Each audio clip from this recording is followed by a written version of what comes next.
Գագիկ Ծառուկյանը քաղաքական թիմի ներկայացուցիչների հետ Հայաստանում Իրանի Իսլամական Հանրապետության դեսպանատանն է, կարեկցելու բարեկամ պետությանն ու ժողովրդին։ Սփոփանքի խոսքերը Գագիկ Ծառուկյանը նախ դեսպանին է փոխանցում կարճատև զրույցի ընթացքում։ Անչափ շնորհակալ եմ ձեր ցավակցական խոսքի համար։ Մենք բարեկամներ ենք, հարևաններ ենք, պետք է միտք լինենք, մեկս մյուսի կողքին պետք է լինենք։ Միշտ միմյանց կողքին կլինենք։ Մենք ուժեղ ենք եւ ամուր կանգնած ենք։ Ուժեղ ենք միասին։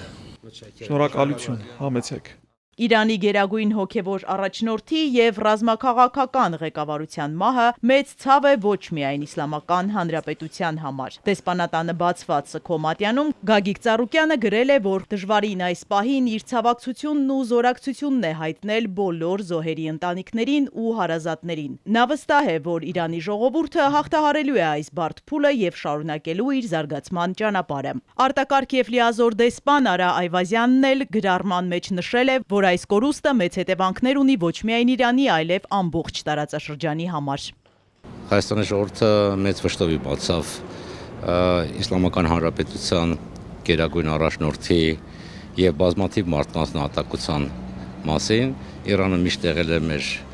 պատմական լավ հարևան եւ բարեկամ եւ անշուշտ ցանկացած վիշտ մենք սրտանց կիսում ենք։ Իրանը